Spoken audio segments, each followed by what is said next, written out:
Go on the map. Hello there. Hello, how you doing? I 30 år. Dødstallet er foreløbig nået op på 150, mens 1500 er meldt kvæster. Internationale forskere har fundet spor af sprængstoffer i ruinerne af World Trade Center. I en ny videnskabelig artikel får det forskerne til at konkludere, at det formentlig ikke var sammenstødende med de to kaprede fly, der i 2001 fik World Trade-tårnene til at kollapse. Så vender vi blikket imod 9/11, det store angreb i New York. Det var nemlig formentlig ikke sammenstødet med de to kaprede fly, der i 2001 fik de to tvillingetårne til at kollapse.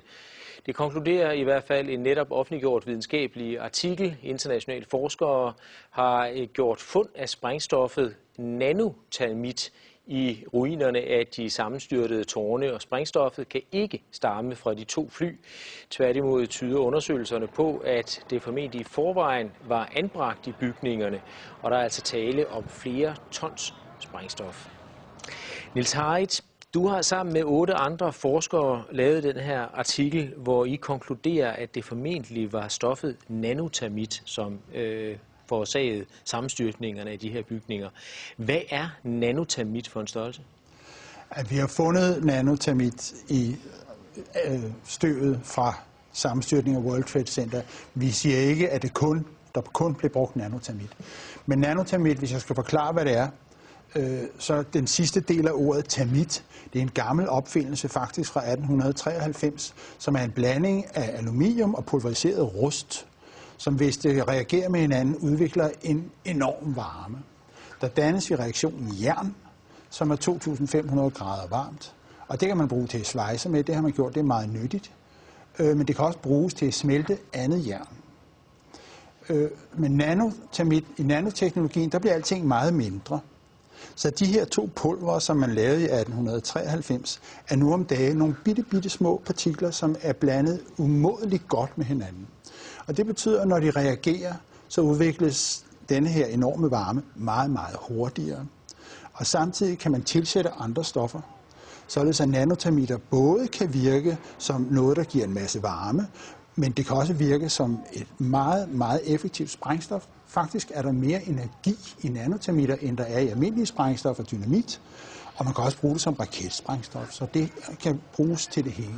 Jeg var inde og google på nanotermit, og der er faktisk ikke skrevet så forfærdeligt meget om det. Er det et bredt anerkendt videnskabeligt stof, som man opererer med, eller er det så nyt, at det er næsten ukendt for mange andre fagfolk? Altså, det er en samlet betegnelse for en masse materialer, energetiske materialer, der har energi. Og hvis der ikke er så mange, der kender det, så skyldes det måske, at civile forskere, som jeg, ikke beskæftiger sig normalt med sprængstoffer til hverdag.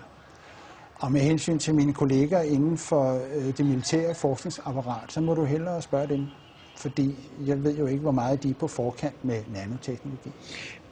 Men altså, I har fundet det her stof i World Trade Center, og hvorfor mener I, at det har fået bygningerne til at kollapse? Ja, det er jo sprængstof, og hvorfor skulle det ellers være der? Men det er varmeudviklingen, I mener, der simpelthen har smeltet stålkonstruktionerne, som jo ellers skulle kunne holde bygningerne oppe, at det er i virkeligheden det, der har fået bygningerne til at kollapse som korthus? Ja, hvis jeg skal svare på det helt præcist, så ved vi det ikke endnu.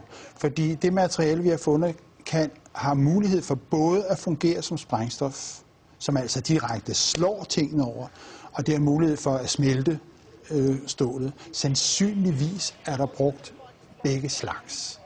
Altså det er min egen opfattelse af det, at der er en lang periode inden tårnene styrter sammen, hvor der for eksempel vælter med smeltet metal ud af det sydlige tårn flere minutter inden. Og det er et tegn på, at der er en proces inden selve sammenstyrtning, hvor man har svækket hele strukturen. Og så kommer der mere konventionelle, regulære sprængstoffer ind til de der. Selve sammenstyrtningssekvensen skal være enormt godt synkroniseret. Altså, det er jo en hel række sprængninger, som man kan se hele vejen ned, når tårnene styrter sammen. Hvor store mængder taler man om? Hvor meget skal der til? Det er meget, fordi der var 3 skyskraber. Skal vi lige få det ind? Der var 3 skyskraber, men der var 2 flyvemaskiner. Og vi har jo selvfølgelig en nogenlunde fornemmelse af, hvor meget støv, der er blevet dannet. og det kan man se på alle mulige billeder. Der er enorme støvmængder, som der kom. Alt blev pulveriseret, undtagen selve jernskelettet. Og vi ved nogenlunde, hvor meget rester vi har fundet af ureageret termit. Det er the loaded gun, det her. Det er ikke det, der er blevet brugt. Det er det, der af en eller anden grund ikke har reageret. Og så, vi snakker om tons, vi snakker om over 10 tons, måske 100 tons. 10 tons, 100 tons i 3 bygninger? Ja. Og vi taler altså ikke om materiale, som normalt indgår i bygninger af skyskrabere? Nej. Det er super avanceret materiale, det her.